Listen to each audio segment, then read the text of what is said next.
सच नानक होती भी सच, एक ओंकार सतनाम करता सुख निरपौ निर्वैर, अकाल मूर्त जुनी है पंगु प्रताप जप। आज सच जुगाद सच है सच, नानक होती भी सच। जय गुरु जी। गुरु जी के चरणों में कोटि कोटि प्रणाम और गुरु जी की प्यारी संगत को मेरा प्यार भरा नमस्कार। और आज के दिन की सबको लख लख बधाइयाँ। बहुत ही प्यारा दिन है हम सबके लिए, जब हमने साक्षात ईश्वर को पाया और पाकर बस और कुछ चाहिए नहीं, लगता है कि बस सब कुछ ही पा लिया। जब भी सत्संग करने का मौका मिलता है तो गुरु जी को मन में लाखों लाखों शुक्राना करती हूँ कि ये मेरे गुरुदेव, आपने मुझे मौका दिया कि मैं आपका गुणगान कर सकूं। इस काबिल तो नहीं समझती अपने को, फिर भी जो भी दिन में आएगा तो कहने की कोशिश करूंगी। और यदि मैं सुना है कि भगवान नहीं देखते, सिर्फ अपने भक्त की भावनाएं देखते हैं, तो गुरु जी से तो बहुत प्यार है। सारी संगत ही गुरु जी पे अपनी जान निसार करने को तैयार रहती है। हमारे गुरु जी है ही ऐसे।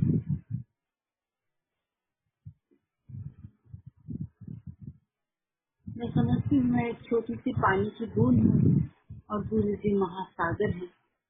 हम भला उनकी गहराई क्या समझ सकते हैं। फिर भी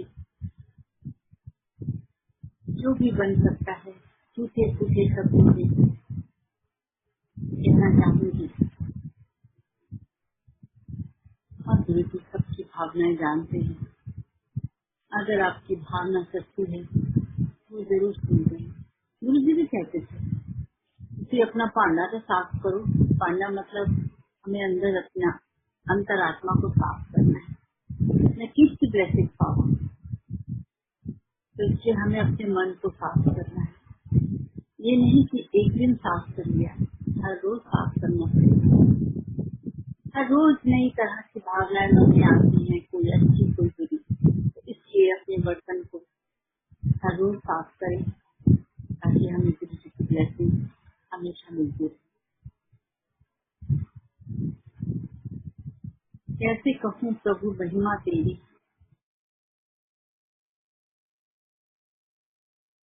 उसकी नहीं।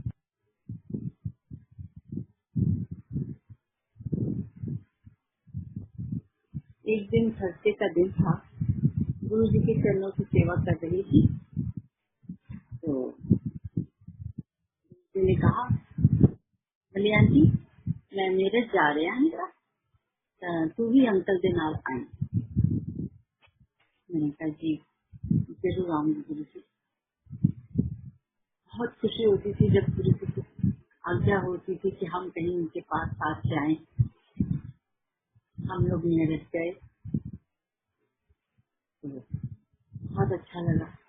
रात के 2-2:30 बजे शायद गुरु जी वापस आ रहे थे दिल्ली। तो हमने तो सोचा हम वहीं रुक जाएंगे मेरठ में। और गुरु जी जैसे बाहर जाने लगे तो सब सारी संगत उनके साथ सब पीछे पीछे जा रही थी। गुरु जी पहुंचा था, गाड़ी बाहर खड़ी थी और गुरु जी गाड़ी में बैठे। तो आंटी उनके बगल में बैठ गई, एक अंकल आगे बैठे और सब लोग गुरु जी को खिड़की में से झुक झुक के प्रणाम कर रहे थे, नमस्ते कर रहे थे। गुरु जी कभी किसी से कुछ बोल नहीं रहे थे, बात भी कर रहे थे। मैं वहीं पे चुपचाप से सब कुछ देख रही थी, हाथ जोड़े जोड़े। मेरे मन में ख्याल आया, सुधार की कितनी लकी है, ये अंकल कितनी लकी है कि आज गुरु जी के साथ बैठ के जा रहे कार में। जब मेरी जिंदगी में ऐसा कभी मौका आएगा कि मैं भी गुरु जी की कार में उनके साथ बैठूं, उधर सब गुरु जी से बातें कर रहे हैं, सब कुछ हो रहा है, लेकिन मैं वहाँ हाथ जोड़ के खड़े खड़े मेरे मन में ये ख्याल आ रहे थे। और इतने में गुरु जी की गाड़ी चली गई।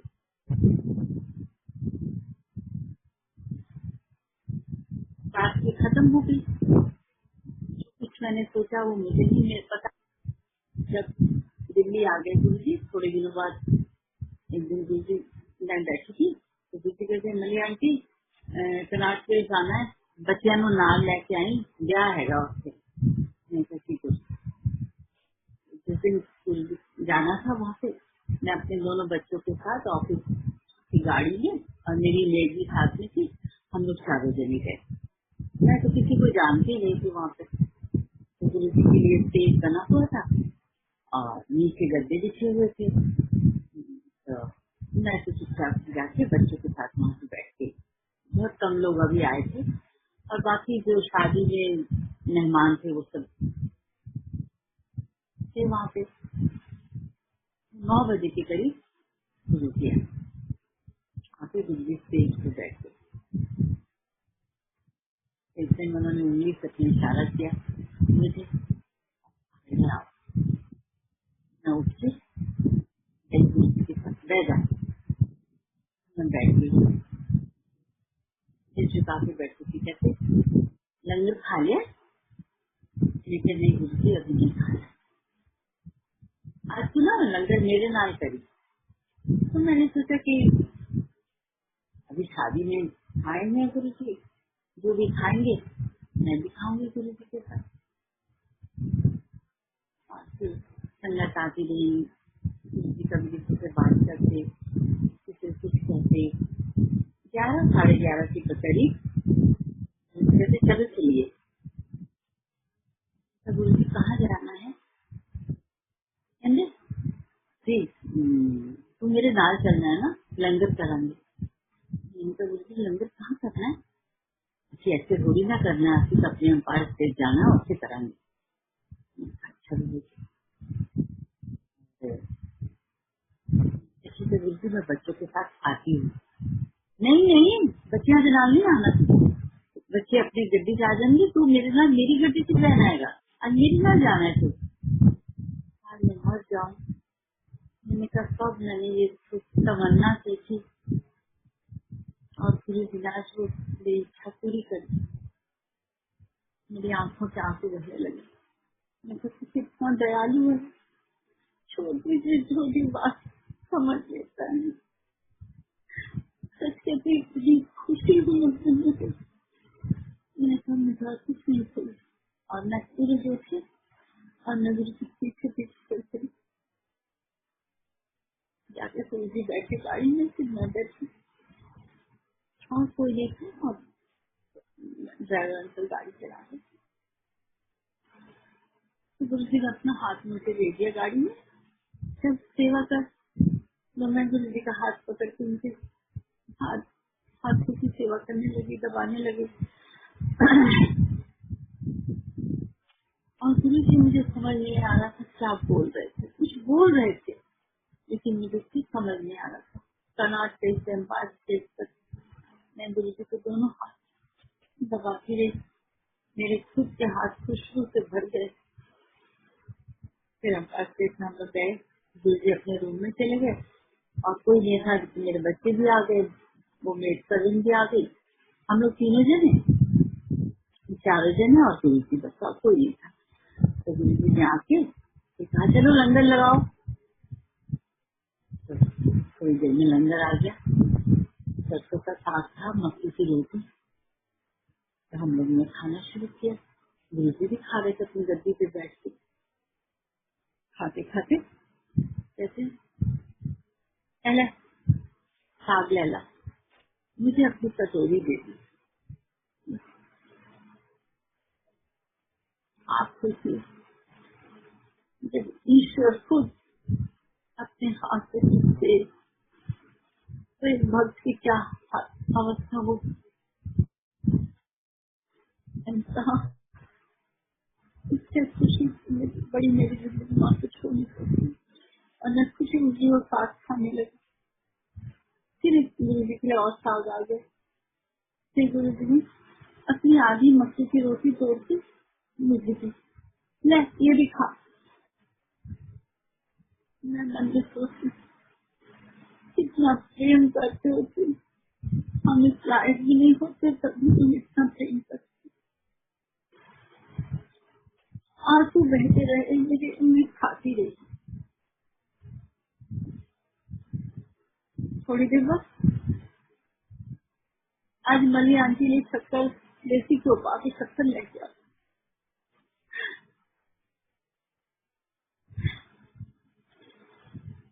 इतनी खुशी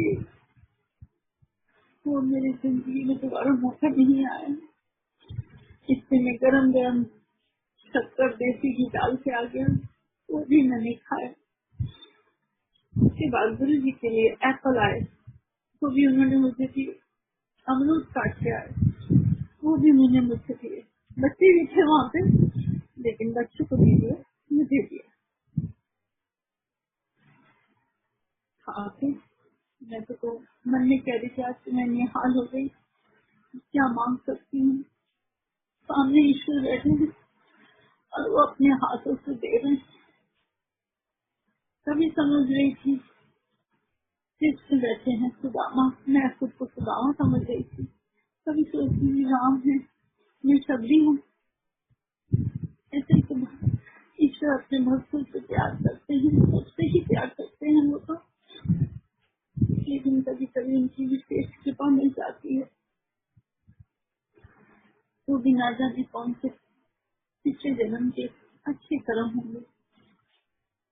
उसके बाद गुरु जी कहते चलो तुम चलो, और मैं वो घर वापस आ गई। ये दिन मैं कभी नहीं भूलती हूँ और हमेशा यही सोच रही थी खा के आज यहीं मरती न जाऊं। सच कहती हूँ, इतनी खुशी मिलती। एक बार जयपुर से मेरे हमारे कोई जान पहचान थे डॉक्टर, वो आए हुए थे। उस दिन संडे का दिन था। जैसे भाभी कहाँ जा रही है, मैंने कहा मैं अपने गुरु जी के पास जा रही हूँ। तो कौन से गुरु जी, क्या हम भी वहाँ जा सकते हैं? मैंने कहा जी बिल्कुल चाहिए। तो वो भी चलिए। उनकी जो वाइफ थी उनको बिल्कुल विश्वास नहीं था इनके पास में गुरु गया। तो हम लोग पहुंचे, गुरु जी कहते कौन है? मैंने कहा गुरु जी जयपुर से आए हैं, डॉक्टर हैं। अच्छा चलो बैठो बैठो। बैठ कर हम लोग सत्संग होता रहा, शब्द चलते रहे, आनंद लेते रहे गुरु जी के दर्शनों का। तो डॉक्टर साहब ना कैमरा लेके गए थे। कहते उन्होंने ना गुरु जी की एक फोटो खींची अपने कैमरे में। तो गुरु जी ने कहा फोटो नहीं आनी, हम समझ ही नहीं पाए। थोड़ी देर बाद उन्होंने फिर एक फोटो खींची, फिर गुरु जी ने यही कहा फोटो नहीं आनी। हमने ये कहा उनके इशारों को समझते थे हम लोग। तो थोड़ी देर बाद उन्होंने मुझको कैमरा दे दिया। तो भाभी ये वाला पोज मेरा गुरु जी का साइड के हिसाब से रखी दीजिए, मैं इस फोटो। ठीक है, मैं भी देखूं। 2 बार सुना भी उनको कहते हुए फोटो भी आनी, फोटो भी आनी, लेकिन ना समझी में मैंने ये क्लिक किया। फिर गुरु जी ने मेरी तरफ देखा, कह रहे हैं ना फोटो नहीं आनी। तो हमने फिर और फोटो नहीं की। जब वो जयपुर वापस गए, रेल भिजवाई, तो लास्ट की जो 3 पिक्चर थी वो बिल्कुल ब्लैंक। तो ईश्वर का कहा हुआ एक एक शब्द मिक्स होता है। जो भी वो कहते थे हर बात का कोई मतलब होता है, हम समझ ही नहीं पाते उनके इशारों। हम हमेशा कहते थे मैं सिर्फ इशारा करता हूँ, मेरे इशारों को समझने की कोशिश किया।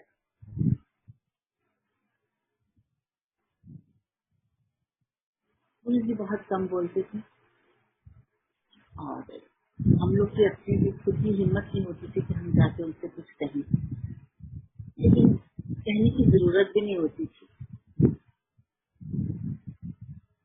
एक दिन गुरु जी हमेशा कहते थे कि मैंने ये कुछ मैंने कह के काम करवाया तो फिर ठीक करवाया। सचमुच जब एक एक संगत का आप सचमुच सुनिए, रोंगटे खड़े हो जाते हैं। Is it possible? ऐसा हुआ है, ऐसा होता है, आज तक हो रहा है। अब तो सारी दुनिया गुरु जी की दीवानी है, और जब भी उनकी बातों को या उनकी सत्संग को, गुरु जी की सत्संग सुनाने का मौका मिलता है, इतनी खुशी मिलती है कि आज हम फिर से उन पलों को जिएंगे। एम्पायर स्टेट तो मेरी आंखों के सामने हर पल रहता है, चाहे दुनिया कहीं भी चली गई हो, लेकिन मेरी आंखों में एम्पायर स्टेट, गुरु जी का वहाँ पे बैठना, उसका संगत थोड़ी सी संगत, एक अलग ही माहौल होता है। आज गुरु जी का बर्थडे है तो कुछ हंसी मजाक खुशी का मौका है तो कुछ मजेदार बातें भी सुनाती हूँ। गुरु जी का सेंस ऑफ ह्यूमर भी गजब का। एक दिन मैं चरण सेवा कर रही थी तो आंटी आई, काफी एजेड थी, हाथ जोड़ के बोली, गुरु जी कृपा करो, गुरु जी कृपा करो। गुरु जी मुझे देख के कहते, आंटी देखो जरा, 80 साल की हो गई है, उन्हें उत्ते जान का टाइम हो गया है, तो उन्हें भी कहती कृपा करो कृपा करो, वो किन्नी कृपा करो। तो उसके बाद थोड़ी देर बाद एक आंटी आई, गुरु जी मेरे बंदे का प्यार नहीं हो रहा, ले मैं फिर मैं की करा, मेरा भी नहीं होया। कभी कोई कहता, गुरु जी मेरा मुंडा पढ़ता नहीं, गुरु जी मैं भी तो पढ़ा लिखा नहीं है, मैं की करा। बहुत ही हंसते हंसाते भी थे कई कई गुरु जी। एक वो सी थर्सडे को मैं गुरु जी के चरण की सेवा में बैठी होती थी, तो थर्सडे को ही वो टीनेजर सरदार जी थे और उनकी मम्मी आ, वो आके जैसे माथा टेका उन्होंने, तो गुरु जी कहे, पापे का क्या हाल है? गुरु जी पापा जी बिल्कुल ठीक है। ठीक है तो फिर ठीक है, चले गए, बैठ के लंगर खा के फिर चले गए। नेक्स्ट थर्सडे फिर मैं वहीं फिर गुरु जी की सेवा में बैठी थी, तो फिर उन लोग आए, जैसे उसने माथा टेका, गुरु जी ने फिर उनको पूछा, अरे तेरे पापे का क्या हाल है? गुरु जी पापा जी बिल्कुल ठीक है। ठीक है तो फिर ठीक है। जब थर्ड टाइम वो आया, धीरे से गुरु जी को कहता, गुरु जी क्यों आया? गुरु जी पापा जी ने ना दूसरा ब्याह करवा लिया। ले मैं सदा कह रहा है कि पापे की खबर है, पापे की खबर लो, पापे की हाल है। तू कहता ठीक है ठीक है, मैं कहता ठीक ही है। उसके फादर दुबई में रहते थे, जॉब करते थे, तो वहाँ उन्होंने गुरु से शादी कर दी थी। गुरु जी के इशारे हम कहाँ समझ पाते। एक दिन एक अंकल आए, आंटी आए, तो आंटी आगे थी, अंकल पीछे थे, प्रणाम कर जैसे आंटी ने माथा टेका, तो गुरु जी कहते, आंटी तू पेटे गई हुई थी ना, तेरे पीछे अंकल ने ना बढ़िया मौजा की थी। और वो जो अंकल जो उनका वो बिल्कुल छोटा सा हो गया, बहुत उनको शर्म आई। कई बार तो सबके सामने सारी बातें गुरु जी की जोर से कह देते थे, सारी संगत सुन लेती थी।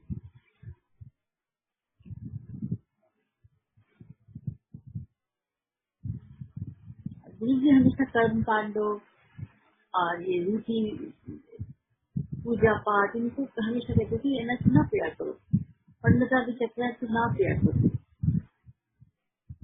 सोन पहनना, धागे बांधना, ये सब गुरु जी बिल्कुल जाना करते थे। सब कुछ हमारी जिंदगी गुरु ने इतनी सरल बना दी, कुछ नहीं करना है।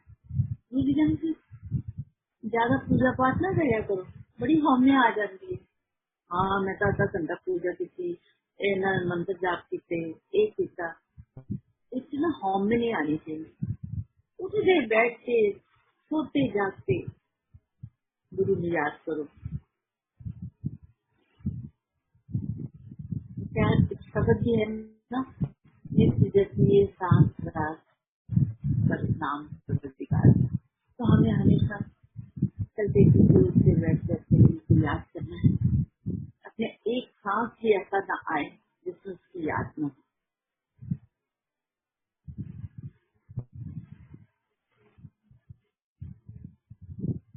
अभी मैं एक सत्संग सुन रही थी, उसमें उन्होंने कहा कि गुरु जी बड़े मंदिर में थे और बोला कि 5.25 किलो की पर्ची लेके आओ।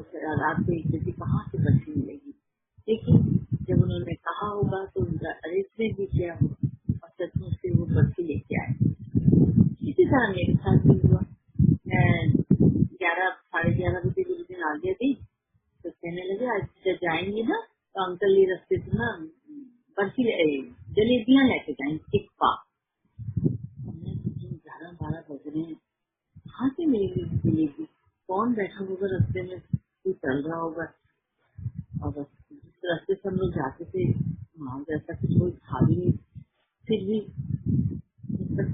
गाड़ी से 12 बज गए थे, कहीं कोई दुकान खुली हुई नहीं थी, दोनों तरफ मैं देखती हुई जा रही थी, लेकिन अनजान थी, मुझे ये नहीं पता था।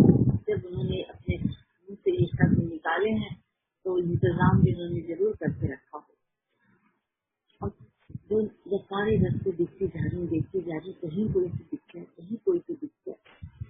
फिर अचानक एक रेड़ी दिखी, अंधेरे कोने में खड़ी है एक लेडी और वो जलेबियाँ तल रहा था उस समय गरम।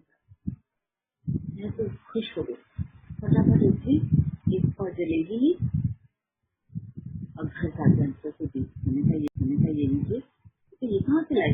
मैंने कहा मुझे राम के लिए स्पेशल दी थी।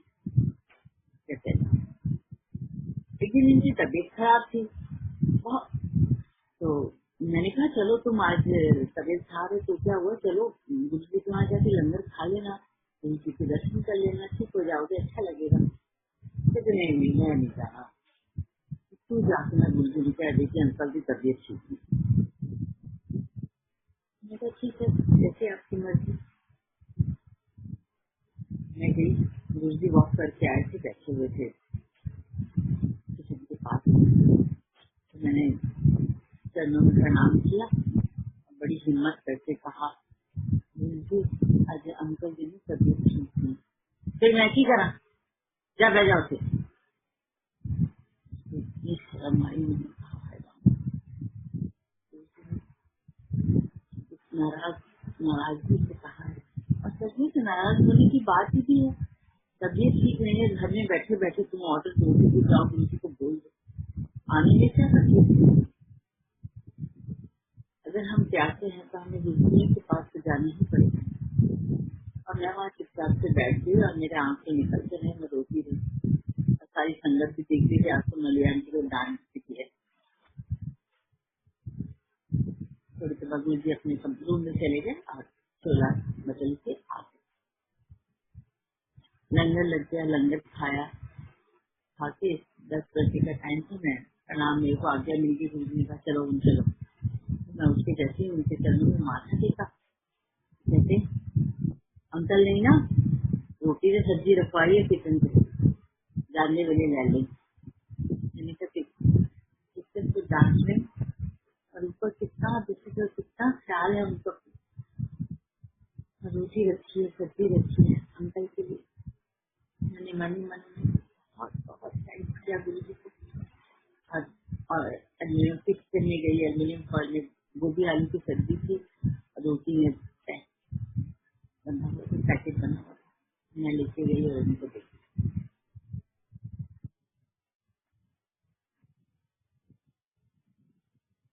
मेरे पड़ोसी थी मेरी फ्रेंड, कहाँ जाती हो? मैंने कहा मैं अपने गुरु जी के पास जाती हूँ। कौन से गुरु जी? मैंने कहा मेहरौली में एम्पायर स्टेट में, हमें भी लेके चलो ना। मैंने कहा मैं तो तैयार हूँ ले जाने के लिए, लेकिन वहाँ से भी बुलावा आएगा तो तुम जरूर जाओगी। तो सचमुच गुरु जी का बुलावा आ गया और वो उस दिन थर्सडे को मेरे साथ थी।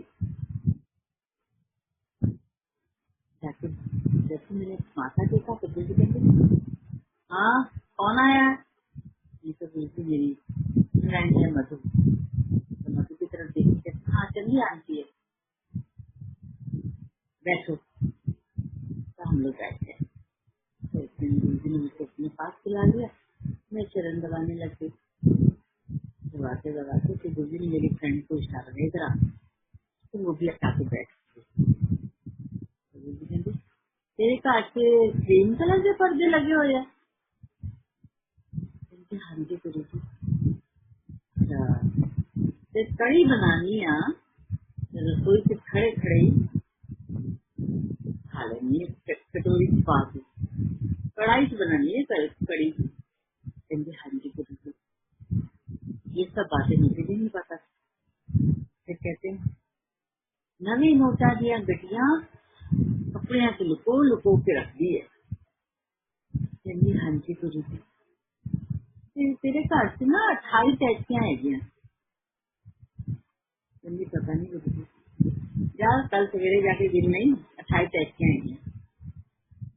उसके बाद आ जाया कर कभी कभी जब भी दिल करे। आने लगी हमेशा मेरे साथ। हम लोग दोनों हमेशा देखते थे कि जब कोई अंकल आंटी आते थे जिनकी लव मैरिज हुई होती थी, तो गुरुजी हमेशा कहते थे आओ लव मैरिज आओ। उस दिन हम लोग कार में जा रहे थे, तो हम दोनों बात कर रहे थे कि देखो बंधने का मधु, देखो हम दोनों में से किसी भी ना लव मैरिज तो नहीं हुई है। गुरुजी ने आज तक हम दोनों को कभी नहीं कहा कि आओ लव मैरिज आओ। जिसकी लव मैरिज होती है ना उन्हीं को कहते हैं। लेकिन हाँ ये बात तो सच है। जैसे उस दिन हम लोग गए, पहले तो मेरा ही मैं थी आगे, मैंने जैसे प्रणाम किया, हाँ आओ लव मैरिज आओ। गुरुजी को पता चल गया कि कार में हम लोग यही बात कर रहे थे।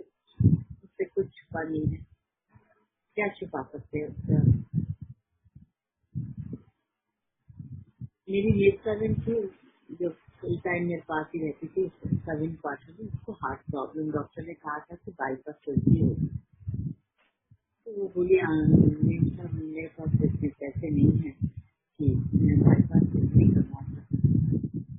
तो कोई बात नहीं देना, मैं गुरुजी को बताऊंगी, गुरुजी जरूर तुम्हें ब्लेसिंग्स देंगे।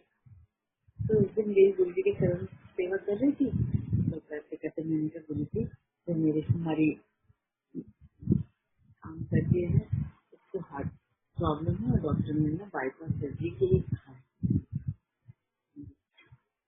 तो एक मुट्ठी भर के उन्होंने मुझे पर्ची दी, जाए ना उन्हें दे दी, ठीक हो जाएगी। मैं रात 12 बजे पहुंची थी, 7 क्वार्टर की गई, मैंने दरवाजा खटखटाया, मैंने कहा ये लो जुमला, तुम्हारे लिए गुरुजी ने पर्ची भेजी है, तुम ठीक हो जाओ, हमारे बाईपास सर्जरी करने की जरूरत नहीं पड़ेगी। और आज 20 साल हो गए उसने बाईपास सर्जरी नहीं करवाई, बिल्कुल ठीक।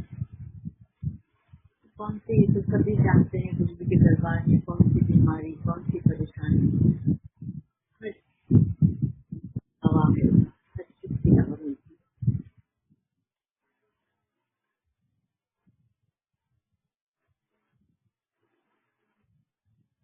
हम जाते हैं, सर झुकाते हैं सब गुरुजी के दरबार में, लेकिन सर झुकाने से कुछ दिन पर जब तक ये मन नहीं झुकेगा।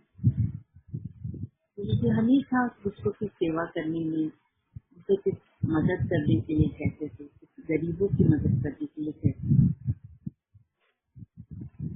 तो सेवा तो मिलती है, लेकिन हम किस भाव से कर रहे हैं, तो भाव बहुत जरूरी है।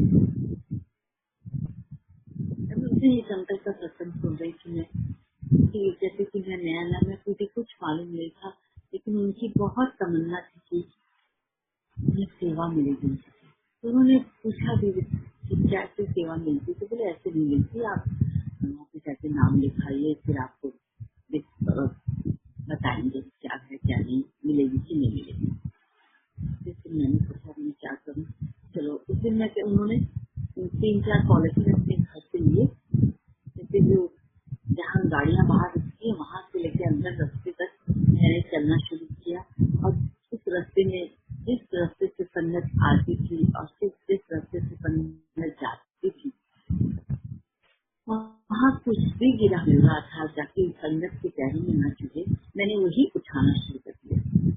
और उठा के कभी कोई फ्रूटी का पैकेट, कभी कहीं कुछ कभी कुछ, कहते मैंने 2-3 थैलियां भरी, इतना कूड़ा मिल गया। तो जब मैं सामान चीजें उठा रहा था तो एक अंकल आए, कहते हैं जी सर आप अंकल क्या कर रहे हो? जी मैं सेवा कर रहा हूँ। तो यहाँ कौन सी सेवा है? क्योंकि रास्ते में जो भी संगत जाती है उसके पैरों में कोई तकलीफ ना हो और ये रास्ता साफ हो, उल्टी का रास्ता है, मैं यही सेवा, और तो कोई सेवा मुझे मिल नहीं रही। चलो चलो मैं थानू सेवा देना। मुझे मैं सब पूछा थी, लेकिन उन्होंने कहा कि उधर ही बैच चाहिए, सब कुछ चाहिए। नहीं थानू कोई किसी बैच की जरूरत नहीं, चलो आज। और उस अंकल को मंदिर की सेवा मिली। तो सच्ची भावना होना तो क्या नहीं मिल जाता। इसलिए कहती हूँ सेवा भाव, सेवा करिए, बहुत अच्छी बात है। बहुत खुशकिस्मत होते हैं जिनको सेवा मिलती है, लेकिन असल सेवा मन से होनी चाहिए। गरीबों की सेवा, मंदिर की सेवा तो है ही, मंदिर में तो है ही सेवा, लेकिन दुनिया में भी किसी तरह से भी कोई सेवा कर सके मिल जाए तो अपने आप को धन्य समझिए।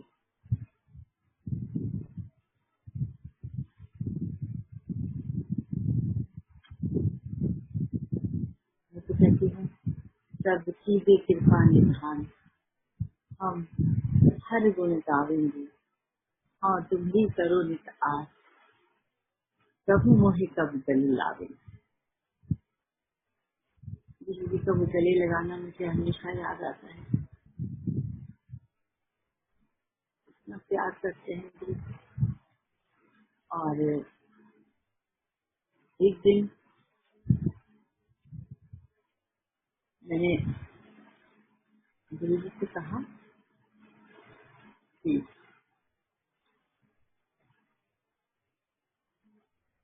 उस दिन लंगर की बात हुई, किसी की शादी थी तो कार्ड आए थे, तो गुरु जी सबको कार्ड लिख के दे रहे थे।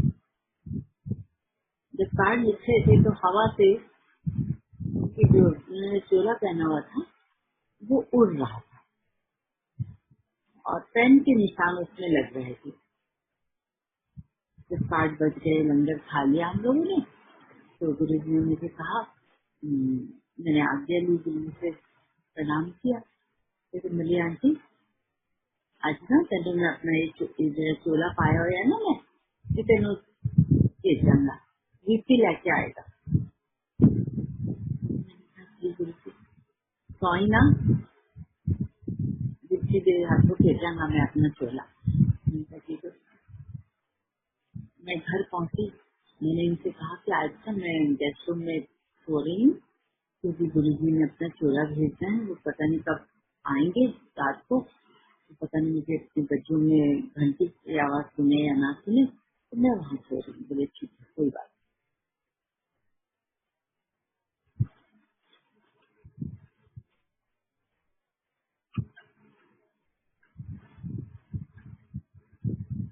मैं सोई, 2 बजे, 3 बज गए, 4 बज गए, 5 बज गए, सारा रात चोले का इंतजार करती रही।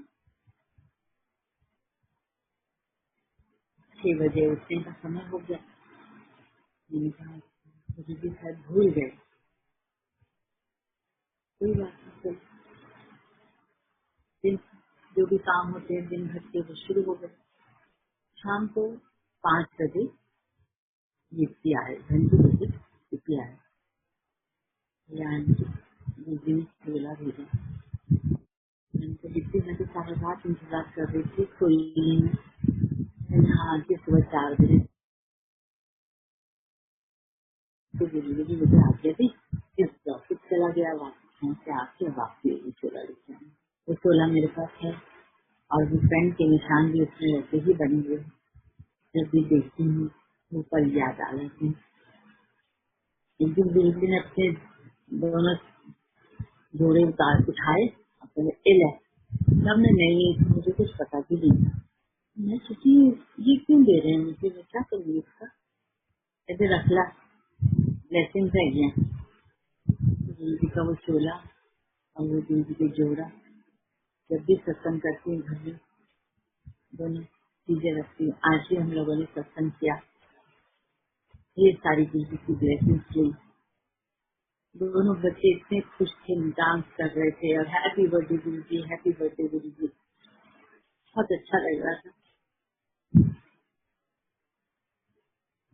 छोटी छोटी बातों से ही इतनी खुशी मिल जाती है कि बस फिर और कुछ कहने को या कुछ मांगने को दिल ही नहीं करता। और गुरु जी की तस्वीर को देख लो तो बस दिल करता है एक पल भी पल के न सकते हम।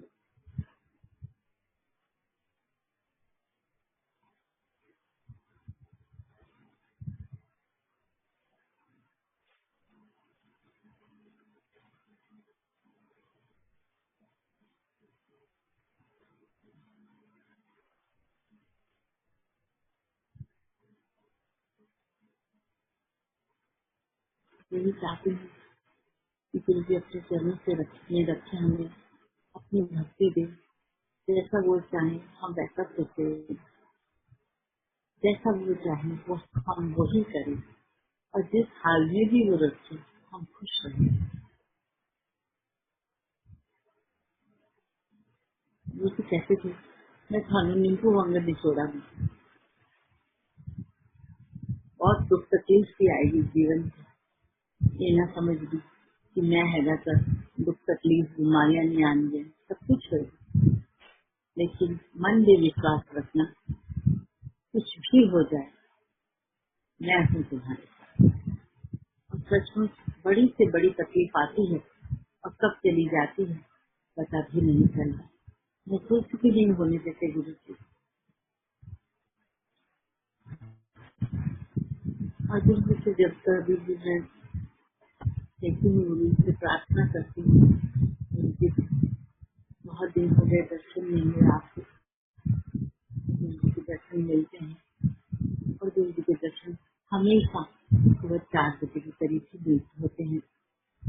जब भी देखती हूँ गुरु जी के दर्शन होते हैं और मैं टाइम देखती हूँ 4, 4:15, यही टाइम है गुरु जी के दर्शन।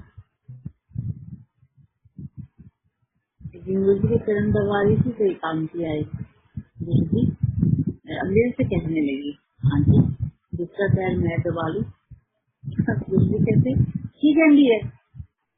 तो गुरु जी वो कह रही है कि दूसरा पैर को चरण सेवा कर ले एडमिशन तो इधर होया नहीं हले, चरण सेवा कर ले। तो उस दरबार में आपका अगर आप एडमिशन में हो गया तो ये समझिए बहुत बड़ी बात है।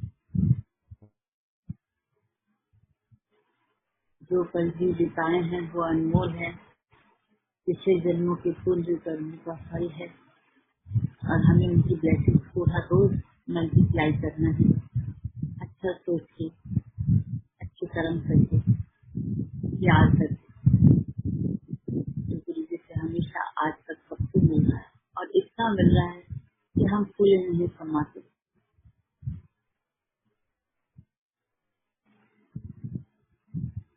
भक्ति सच्ची में देखती हूँ तो अपने आप को बहुत छोटा समझती हूँ, इतना प्यार करती है सुंदर सुंदर सत्संग सुन के तो दिल करता है कि हाय हम भी ऐसे बन सकते हैं, ऐसे संगत से हमारा भी हम भी सुनने से बहुत सत्संग सुनती हूँ। शब्द हर क्वेश्चन का आंसर मिलता है, हर परेशानी शब्द सुन के दूर हो जाती है। शब्द तो पहले भी सुनते थे, लेकिन जब से गुरु जी के दरबार में बैठ के सुने उनका मतलब ही अलग समझ आया। गुरु जी कुछ कहते ही नहीं थे, बस शब्द सुनने होते थे हमें। गुरु जी को लंगर खाने के बाद गुरु जी पंजाबी गाने लगा देते थे, वो बड़े मजेदार अच्छा लगता। गुरु जी कहते 2 घंटे तो ज्यादा पक्की साढ़े तो नहीं हो सकती, साढ़े बात की नहीं है, उन चलो पंजाबी गाने सुनो। गुरु जी पंजाबी गाने लगवा देते। एक कोई डांसर थी बहुत बड़ी, तो उस दिन वो बैठी हुई थी, गुरु जी कहते मैं चरण दबा रही थी गुरु जी के, तो गुरु जी कहते मुझे आंटी आज ना इस आंटी का डांस सिखाना चाहिए। 1000 रुपया लेंगी टिकट डांस देखने। अच्छा चलो मुफ्त से खाना है। मेरी मुस्कुरा दी गुरु जी की तरफ देख के।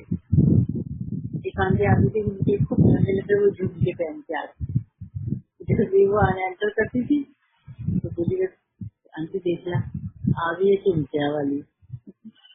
और एक आंटी आती थी, वो खूब लंबी स्कर्ट पहनती थी, खूब शेर वाली, तो बोलती थी आगे सुबह वाली।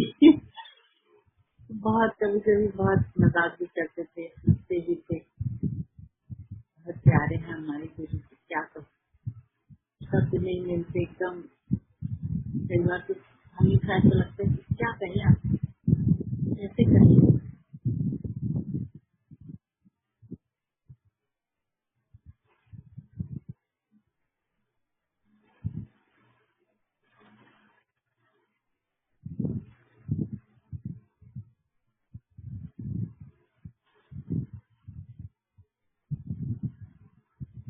इससे पहले कि सत्संग अपना समाप्त करूं, ये 4 लाइनें मैं कहना चाहूंगी। चरण रज गुरु की सिर धरिए, जिस पथ गुरु पर किस पथ चलिए। गुरु बिन जीवन बन कोई निर्जन, नित अभिनंदन गुरु का करिए। चरण रज गुरु की करते माथे पे। सच नानक होती की सच, एक ओंकार सतनाम करता